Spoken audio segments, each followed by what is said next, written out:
Okay, this is Dan Henk with the Skull Sessions, and today I'm interviewing Andrea Faye Christians. This is the first person that we've interviewed that's not from the US. You're actually from the UK. So it's good I'm to from have the you. UK. Hi, Dan. I'm actually from the UK. I'm in Malta. Now, Malta is an island off the southern tip of the Mediterranean. We're sort of between North Africa and the boot of Sicily, Italy. The Italian country is shaped like a boot, and we're nestled in between the bottom of Italy and the top of North Africa. And it's an ex-British colony, and I've had a 25-year love affair with this island, and this is where I'm living right now. Okay. And do you prefer that over like the mainland, Britain, something like that? Sorry again, excuse me. You prefer that over like the mainland Britain, what most people know of as England? I actually came to live in Malta because it's Mediterranean. It's the climate. Okay. It's a sunny island, and I'm Welsh by birth. I'm from Wales, and much as I love Wales, it's a beautiful country. It rains a lot, Yeah. and so it was I've it been was there. the Yeah, it weather that does. brought me here. Yeah, it sure does. All right, so why don't you tell us a little bit about yourself, like how you got started and what's the latest project that you're working on right now? Okay. Um, okay, to say a bit about me, like I said, I'm Welsh by birth. An ex-radio presenter. I did 20 years working in British and Maltese radio. And in fact, at the end of my radio career, I sort of retired and bought a farm in Sicily, which I still sort of co-own with my ex-partner. We have a horse riding holiday centre. But in my radio career, I did sort of all the different shows imaginable. I did a short stint working for the BBC as well, and at the end, I had my own talk show as well. I used to work 6 days a week for a big commercial radio station in South Wales. Much as I love radio, I'm intrinsically at heart a writer. I've been writing probably before I could walk, but I'm not sure. But it's something I've done for as long as I can remember. And when my children were sort of preschool, I couldn't work. It was a difficult situation. I didn't have any babysitting or anything. I started writing magazine features, and I made a living from that for a number of years. But within me, there was this desire always to write a book. It took me a long time to do it, but I've actually just last year published my first novel, and I've just completed my second novel, and they're paranormal time travel fantasy books, and I've just completed the sequel to the first book, and it's like somebody's unlocked the floodgates of my being, and I'm just really sort of enjoying now working as a freelance writer. Okay, what's the name of the? I guess it's because it's one's the sequel to the other. Do you need to read both of them to get the complete story? No, no. The first book is called Suspension. Okay, and you can Google it. It's all over Google, and it's available from all the big platforms. Everywhere, all over the world, actually. Amazon, Barnes and And Nobles, Nook, all that sort of stuff. it's everywhere, everywhere. Yeah, and it's in Australia. It's everywhere. And basically, so suspension, and it's part of the Time Binder series, and we're all time binders. It means that we learn from past generations, and it's an important concept of the story. So we've got Suspension, which is the first book, and I've just finished the sequel, which is called Happenstance, and that's the second book, which is coming out. I think it's in October of this year now. Literally, I've just finished that manuscript, and I was just very lucky. I finished my first novel, and I got a publishing deal as well. So the gods shone on me, and so that's what I'm doing. And I'm sort of debating whether to write a sequel to the sequel or to work on something different. I'm going to wait and see how the book is received. The first book was very well received, and I've got enough. I think I've got enough in my mind, my mad creative, writer's mind, to come up with the third book. But I feel I'd like to write something else, something a little different, maybe in between. Okay, what's talk about the concept? Like I know you said time binder, but I'm sure there's a lot more going on there. Yeah. Well, I was, to be honest, it was quite interesting because I was looking for a name for the series because if you apparently series writing is the thing to do because originally I just wrote Suspension as a standalone And the name is even, the suspension is a play on words because it's based on the Clifton Suspension Bridge, which is in Bristol in the United Kingdom. And that was built by a guy called Isambard Brunel, who was an amazing civil engineer back in the 18th century. He built Paddington Station, so many iconic structures in the UK. And this guy was really something of a rock star in his time, very enigmatic and whatever. Now, he built this bridge, he died before it was actually completed. So I took the concept of this bridge. I used to travel underneath it when I used to fly back to the UK. Because it crosses this big gorge, between these two sides of the river. And I thought of it not only as a bridge sort of where people cross, but it's a bridge in time as well. So I came up with the concept that Isambard Brunel, who didn't see the bridge completed in his lifetime, became the gatekeeper of the bridge, which is a portal.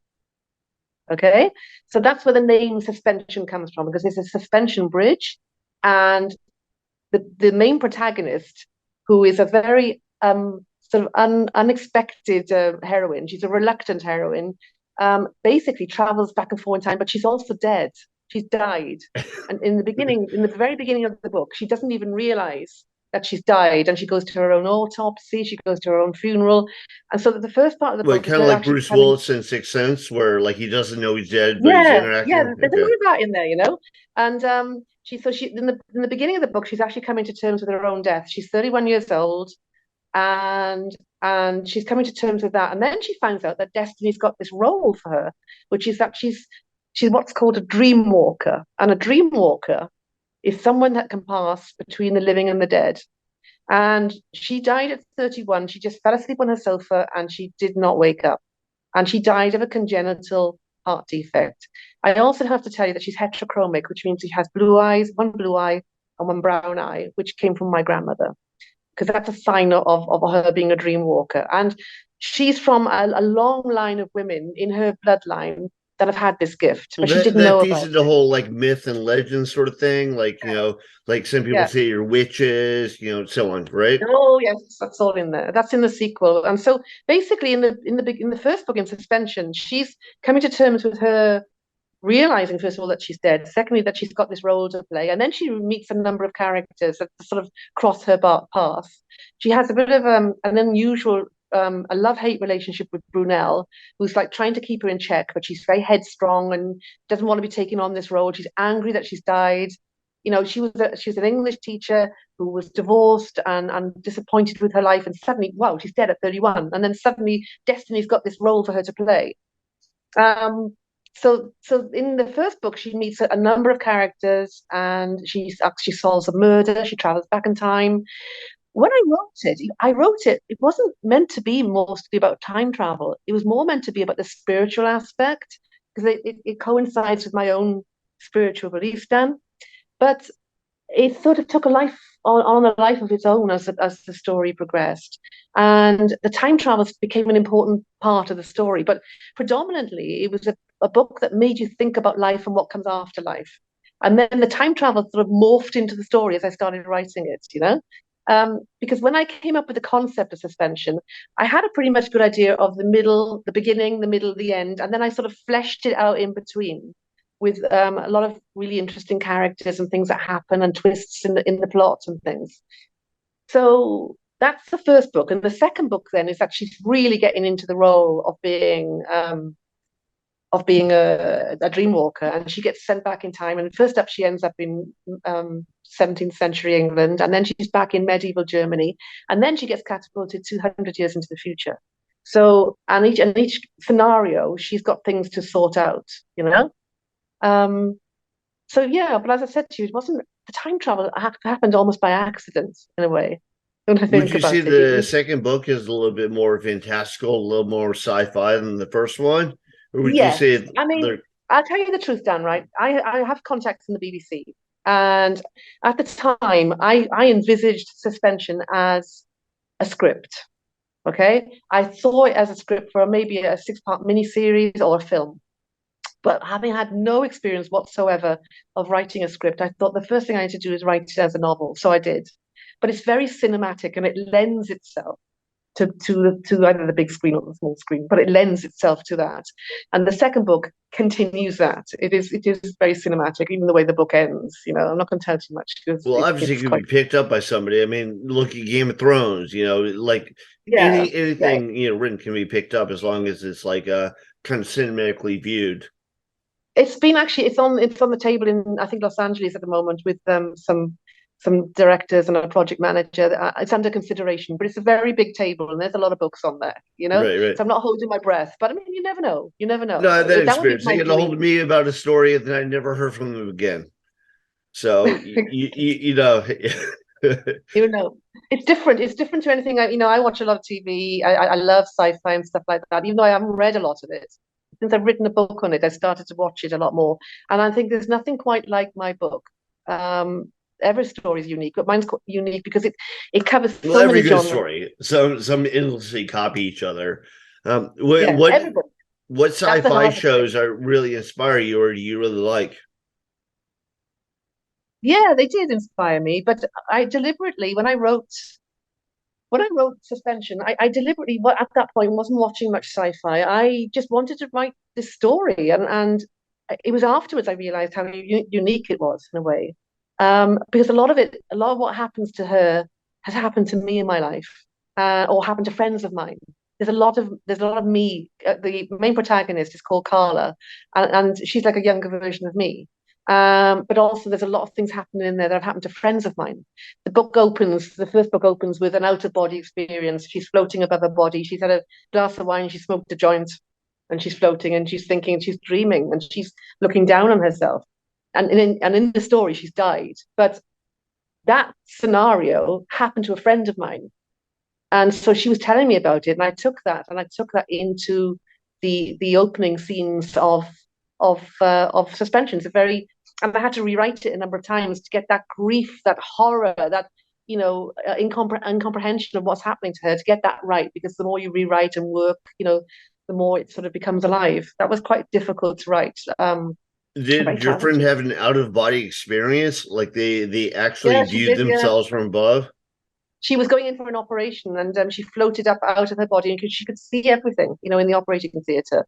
So I took that idea, and we've talked about it a number of times, it was just there in the back of my mind, and so I took that as the opening of Suspension. And there's just lots of stuff in there, lots of stuff in there that happened to friends of mine, and the other thing I do, which is a bit frightening to some people, is I take a lot of my characters have got facets of real people.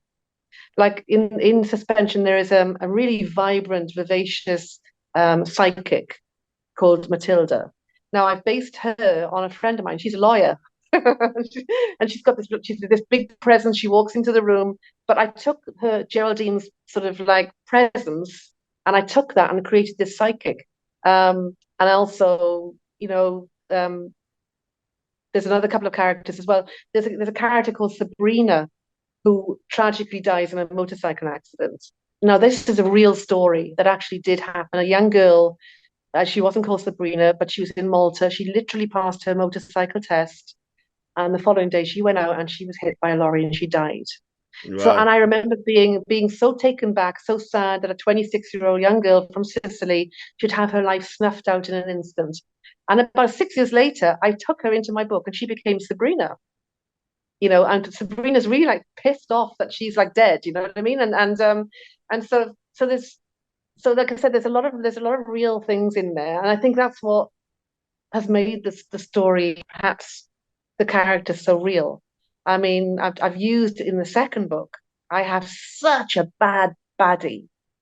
And I based him on an ex-boyfriend, you know? So yeah, that's the truth.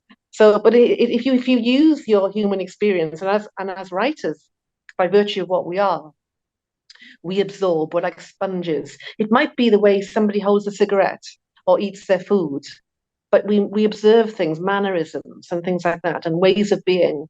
And I've taken these into my characters, and the reviews, which on the whole have been pretty good. There's been couple of stinkers in there as well, but I've had some pretty good reviews from the industry.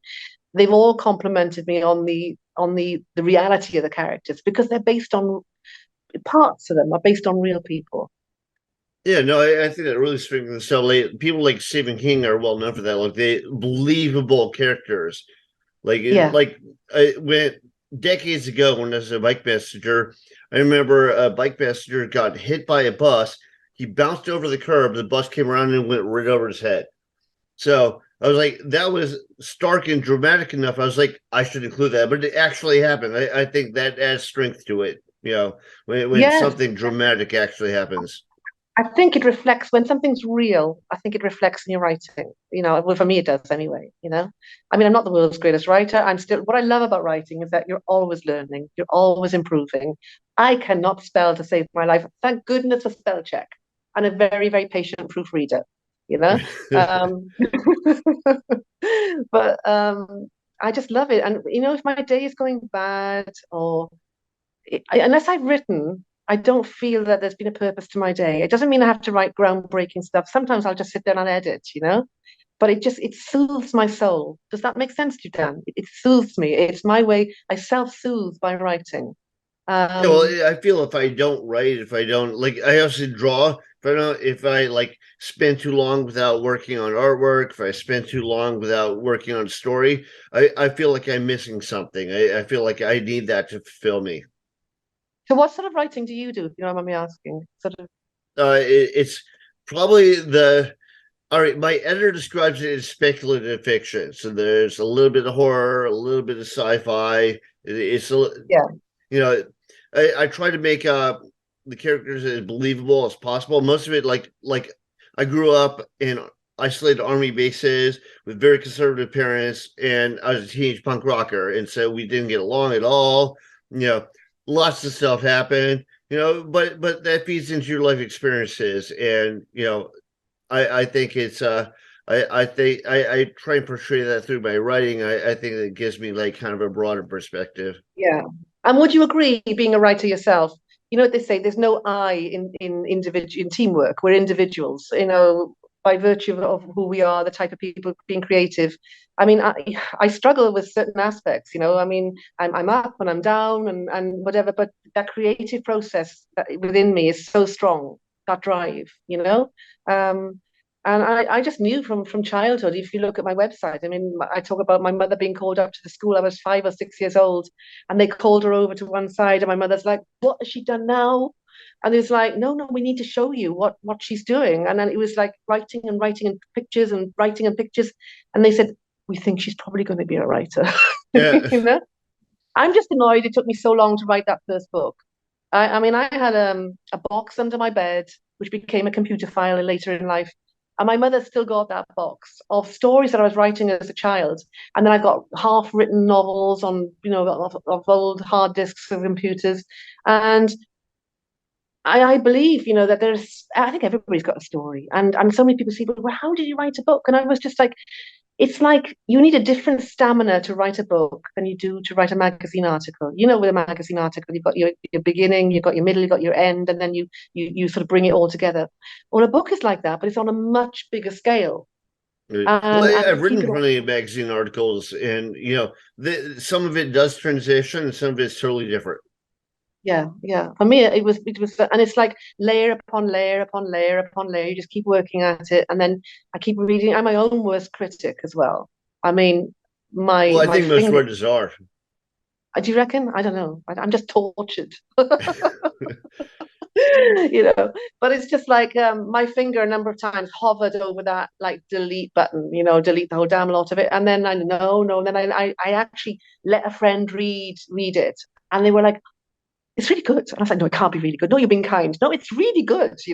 And that gave me then, because it was a friend that would have told me the truth. And so that gave me, um, the encouragement to carry on.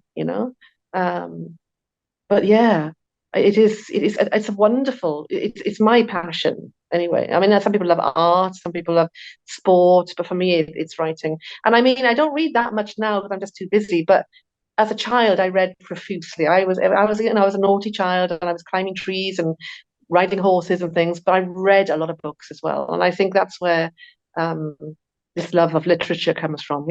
I paint with words. I think you would identify with that phrase. We Yeah, create no, these worlds. well, I also paint with actual oil paint. So like I took oil paint Okay. classes in third grade. So like I was really into art and writing, and my it's probably way different where you are, but in the U.S., like I had conservative military parents, and they're like, "That's not a career."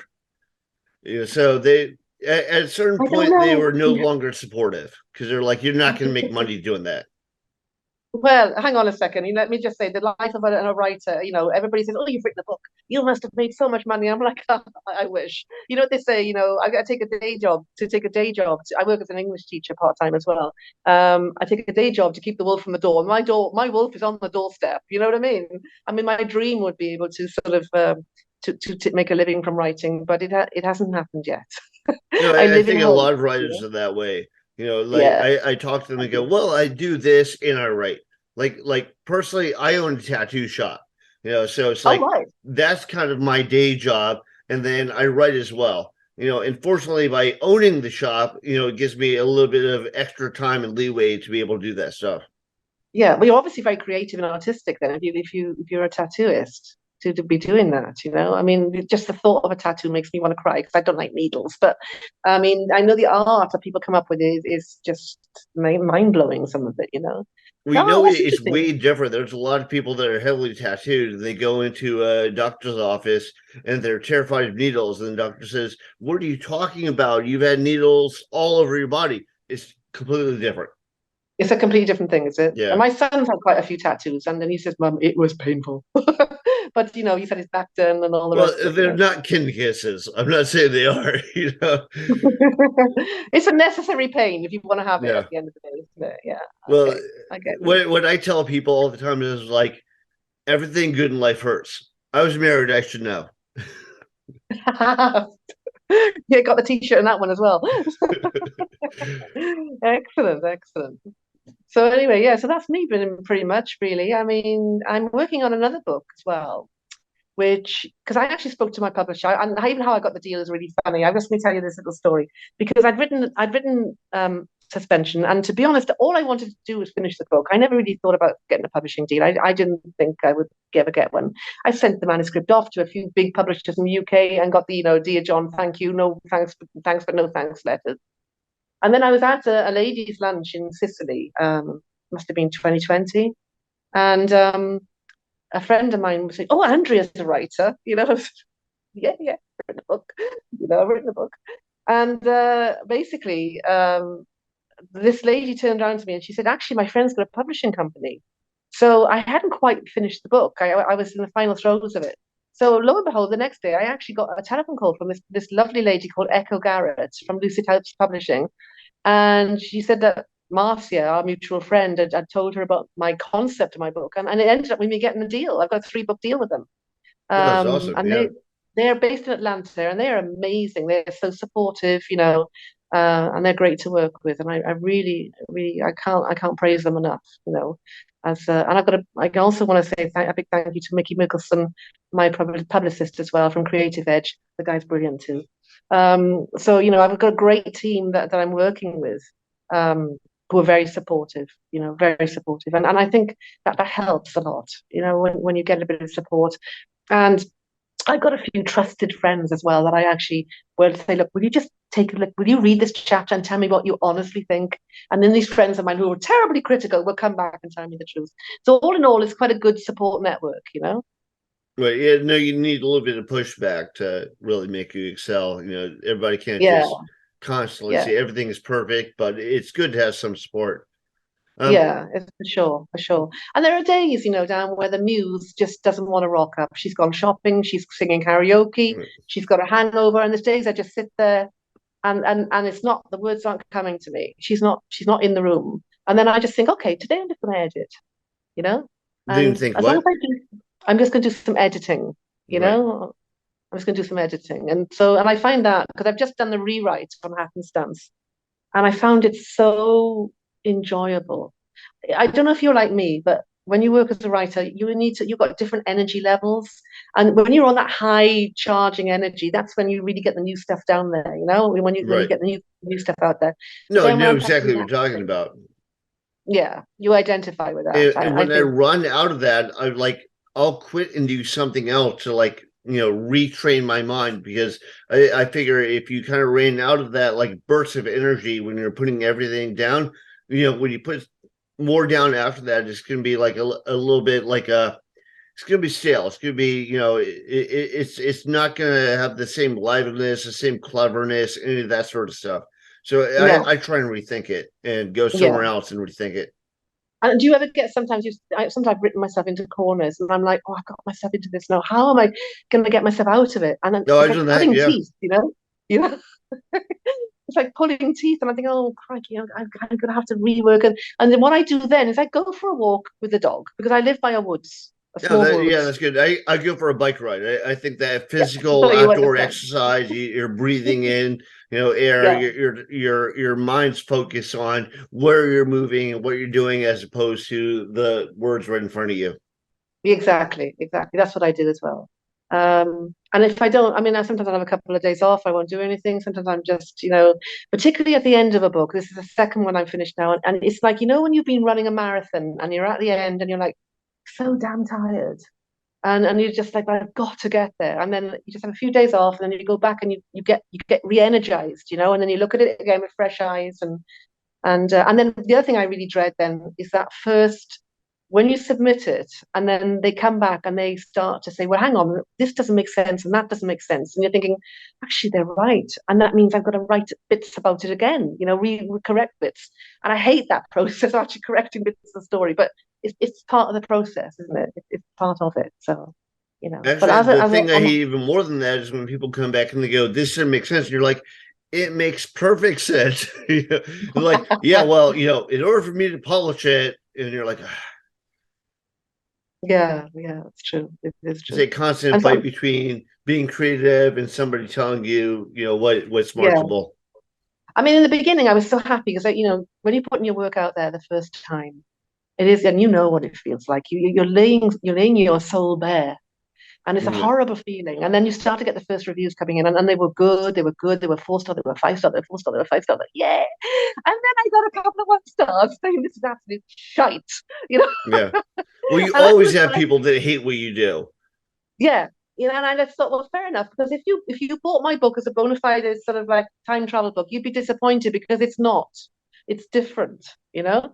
And so yeah, that was a bit of a blow, a sort of an egg to suck, you know. But it was all right, and so that's part of the process, isn't it? You just got to accept it that is, it's part of the fall of being a writer. You've got to take it on the chin. And as I read this really good thing, it said, when you get a bad review, just take it on the chin because at least you're getting a reaction. That they Right. do Well, what I've dislike it enough. also heard is when people, it kind of depends on how they review your book. Like if they review your book and they talk about how it needs a serious edit, and they use a couple of the keywords. They're basically saying, if I wrote it, this is what I would do. So it's not even a Yeah, critique of your book per se; it's how they would write your book. So that's not. I don't think that's as serious as somebody who's involved in the book. They're like, well, I'm kind of wondering about this character or what's going on. yeah, yeah. I mean, and sometimes my characters take a life of themselves and they go off in directions. I hang on, I didn't plan that. But then as I'm because they feel very real to me. I don't when I finished Suspension, I was actually up in Sicily in the farm that we've got up in Sicily and staying up there with my daughter in the mountains. And I remember walking out on this terrace, there's a 20-kilometer view, and I felt like I'd left my friends in one of the guest rooms, and that these people were packing their suitcases to leave. And these were the characters in my book. And I remember feeling quite sort of sad that I thought I finished the book, happy in some ways, and then a couple of months later, the publisher said to me, "Do you think you'd fancy writing the second one?" And I was like, "Yeah." So I got to know them all over again, and a bit more in depth of them again, So um, yeah, but I have to tell you, I'm working on something very different as well, which is a completely different book, and it was a big step to do this because it's a completely different style of writing, and I'm writing a book called Chemo Club, okay, which is halfway written, and I basically put it on the back burner because I had to finish it happenstance. I had a deadline, and I needed to finish it. And Chemo Club, as the name suggests, is actually about cancer. I'm a two times breast cancer survivor. And basically, it's not a memoir. It's about the illness and basically how it affects people around you. And I wrote it as a collective story of a bunch of people that go to chemotherapy every week and they meet each other. But they don't just meet each other, it's about all their respective family stories. For example, I'm very open about this. I was dating a guy, and when I got breast cancer, he left me.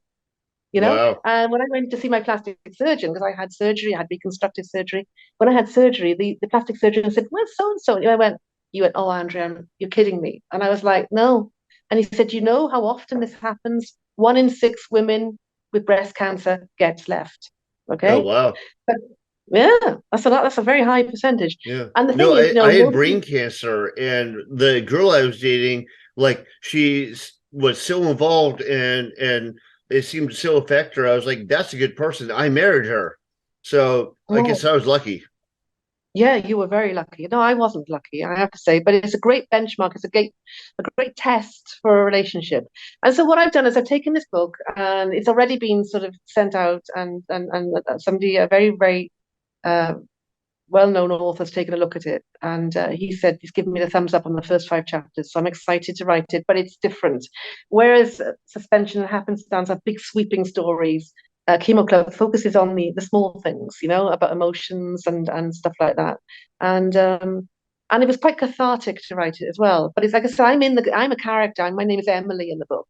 I'm talking about the relationship with my children, and a lot of my stories in there.